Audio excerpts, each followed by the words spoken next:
na those conditions no binum wo ho a ensese training a yɛde yi sojafo yi yɛde no go through anhwe ya obɛhwere wo de hye pa babunu pa wo gina nana so wo fi sɛ soja he obetima akɔ mekotua 10,000 be 15,000 dear ben 7,000 so ban fire be fire in some bebre nimni yenim. Okay. Now oko advanced countries now, especially America. All the best brains and kromuko school America or my being pass e kase o ma be no or modi o moko military. Okay. Because a technology you see mobile phone, computer, nase phone nyina no. A soldier for or more archaic technology. Our more useful man trim bears 50 years or none ne use to a near G.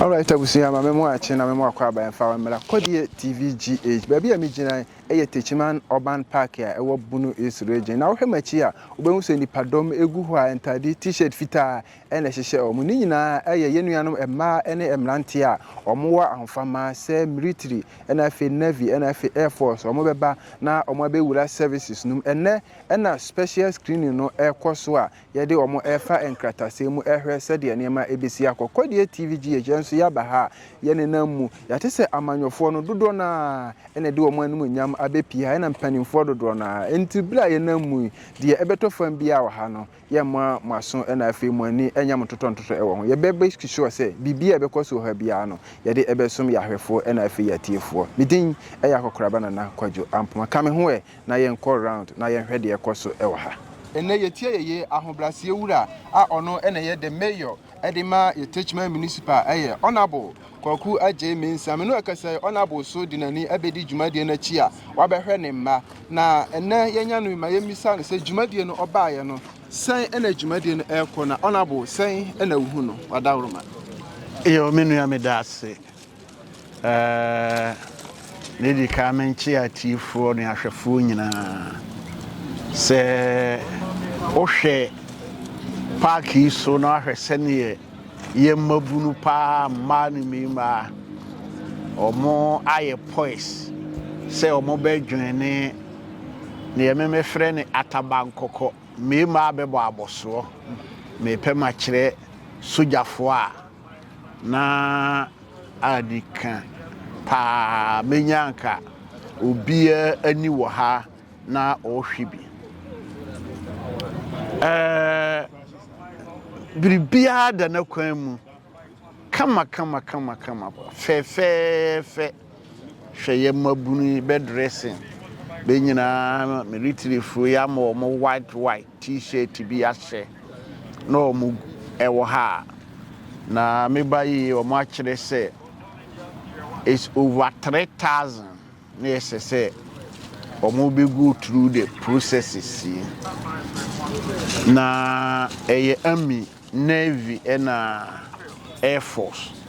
Now I send you a number no sontia and ne omo ha omo tetu only army Air Force and Navy for no omo se omo nko na omo aba Friday because army no the numbers no son until omo ne wo high until Air Force Navy for no de omama omoko ti omobeba Friday ti we no mo be take omo through today and tomorrow.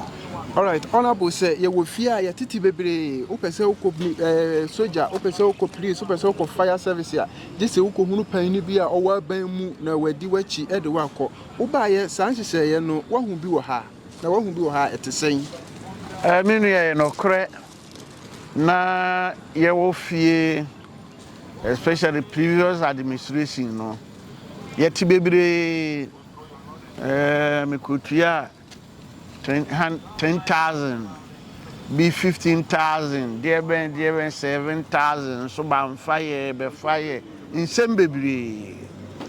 But so far, so good. Remember, Obia system no, or my computerize no, come. Obia go through processes no more. From one point to the other, from one point to the other.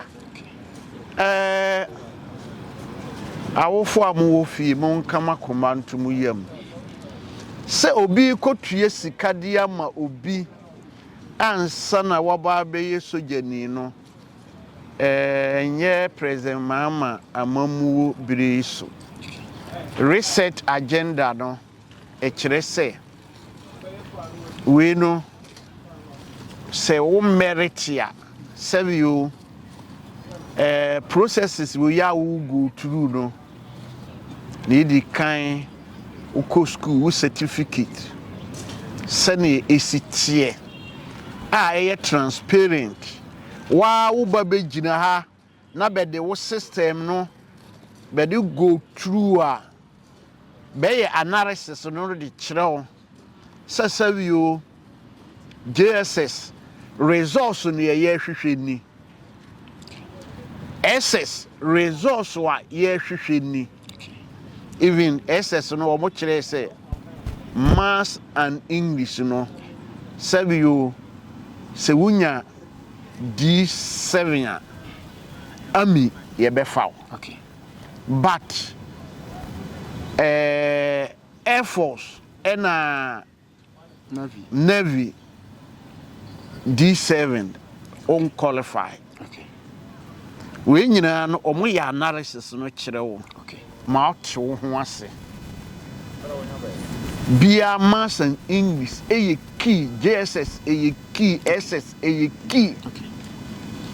Nti say one go through now omo ka kire say o maths o English na ya ka no so say unya maths unya English say o so nya other 4 passes bi e kan ho ti we nyina no na say amfa na amfa omo system wo ha ya me ye de go through no what the results about there but system no link up with WAEC system nti say omo doubt no an say omo compare what results ni kura wo ha yi to the WAEC one on the computer now wa hwe I think say is so transparent you need doubt to be but it's quite unfortunate say so she numbers pa ni egu ha also enye obia ni be go through okay ena o firi we no yesare wo other body selection ye be kwa akohwe wo body no eno no soldier for no a omo ba ye bi amfiri kurum ha dabi omo ya hoho no omo aba yenima jemi nsaba I don't think say yenima jemi nsaba ni yenim coordinating director ba yenim minister regional minister ba okay ne omo hwe ni say ye fawa ubetima koye adwuma de aman oman Ghana say ye ba asra dom adwuma ubetima ye na wa ye ni ye okay sabio ye be firi ho no so omo be sara ko medical checkup okay honey here me pa ye because emra na me wo parliament 2015 2016 there about ye member of parliament bi am pese me bonidin ne ba sabe sana ne papa ye panyini nu nti o medical checkup no I don't think say omo ye ni ye wo no ne de no nanka okoye officers course oko training no a ye ni training no o collapse na one survival uye nanu ye bia seresi ti me sere awofo no nyina ma bia fanhye ni team say kian ke me baidie ososo okoso ya because oba no wonim condition bi a ewo no mu a M.C.E ene omo be go through so omo go through na ne be pie no taking it serious na yen seeking medical attention and from man. Okay. Because say enyam pie ye die problem bia no. Okay. Na those conditions no binum wo ho a ensese training a yede ye sojafo yi yede no go through and hwe ya obehwere wo de hye pa babunu pa wo gina nana so wo fi say soja he obetima ko.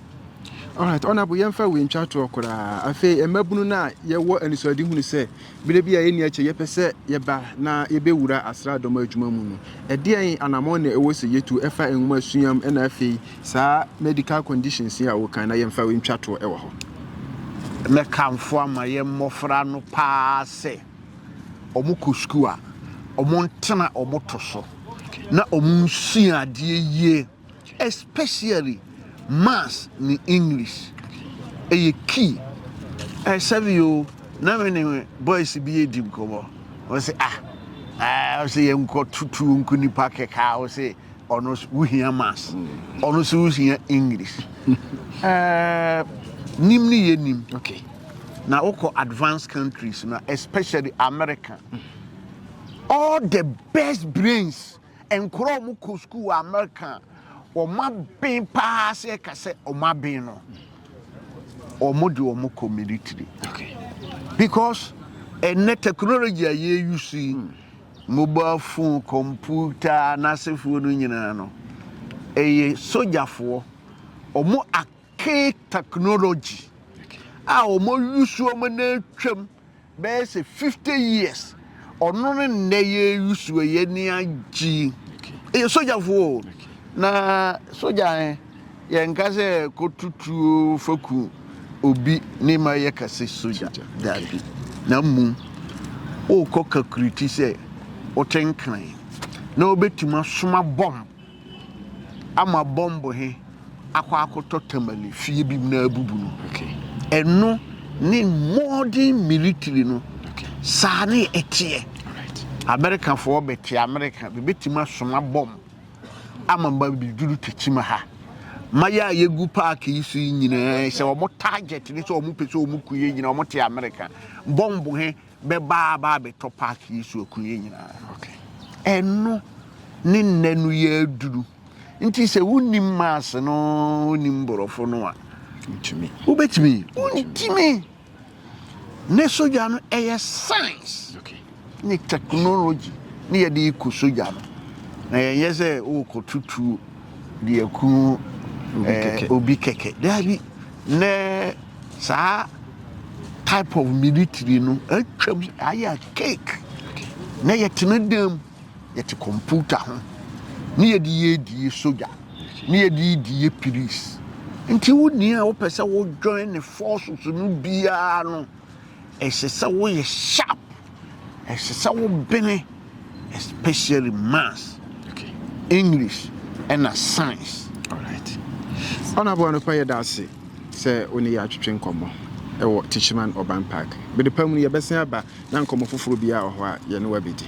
No so me damasinya me nhira ye nyina. Honorable Joseph Mensa ono nso no ye no ebeto aso na ya twetwe nkomo ye ba ha anopa besi sabre adwumadie ekwasu nyina no ye hu se honorable ede na num nyam etaachi ba bia wo se onante ko na onante ko dwumadie no ekame akoye se ono kura na edi dwumadie no enti ma ye nikan enanase na ye misanse ede nkura ene motivate na dwumadie ti se nanka owo dwumadie foforo di nanso wase ni bire nyina abedi akire honorable ma yemfa no enhyase wadawroma yo me das M.C.E if 2021 ena Ghana ha ye fa sojafo.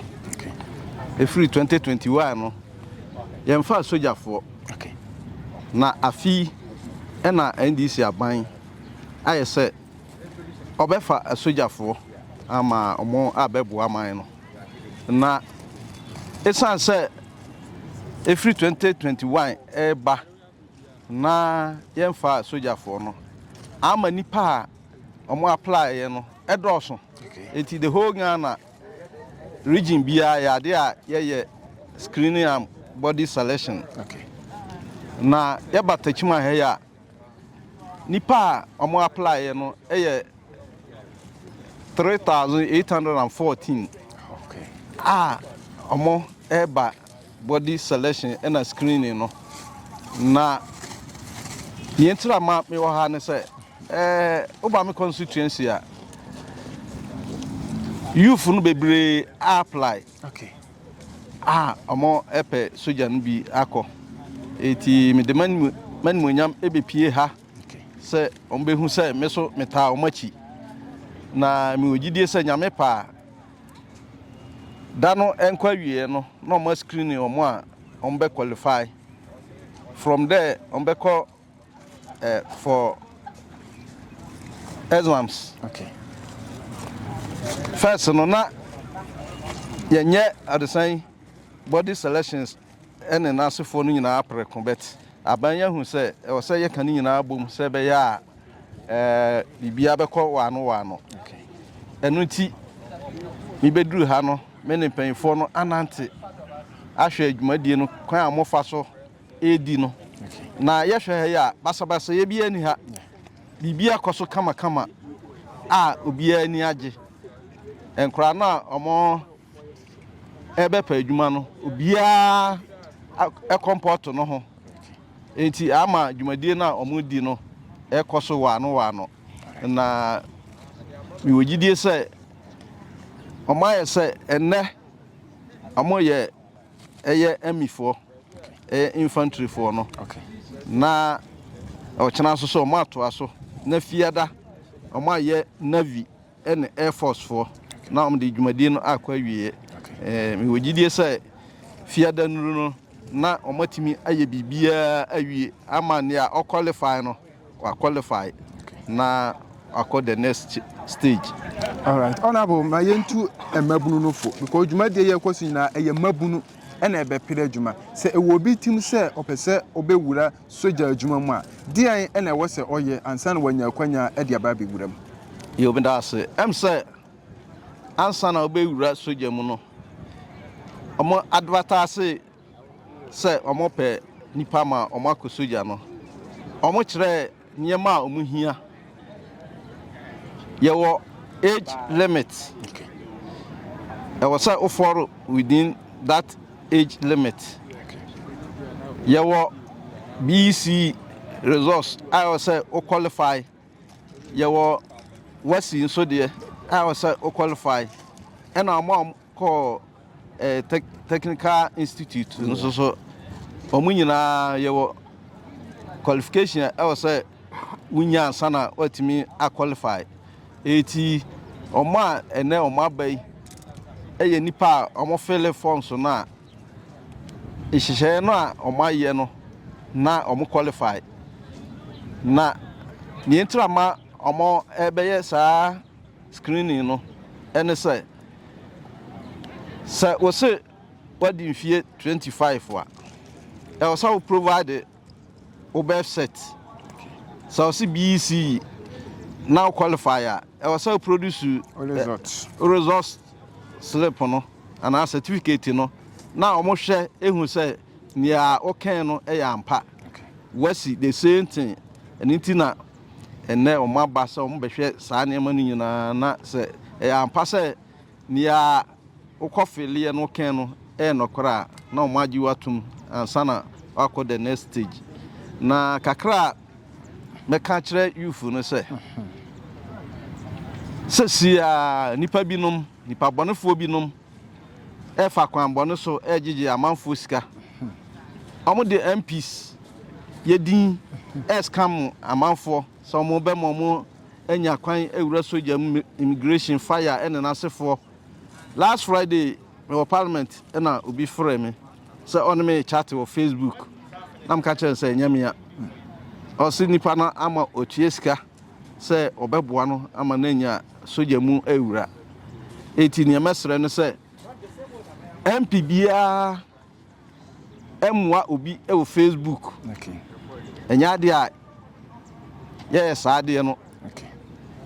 MP bi beboa wa enye Facebook so na obeboa nti ebesere mabunu no se omo ni na ho na amanfo ede yedin egege sika amanfo sika eno anadwo me ho na foforo so frɛ me se on me chat Facebook na me ka chere se nyame a eti ono etimi frɛ me ntam no nti ama omo ntimi anyi ni sika enti ne ebesere no se obia amanani na ho na amanfo de yedin egege sika. All right, honorable ne yebeda se ye no etwetwe nkomo ewo gye yeso bibia ni a yebesen aba na ye no abedi nkomo foforo bia me da se yo mesome da se.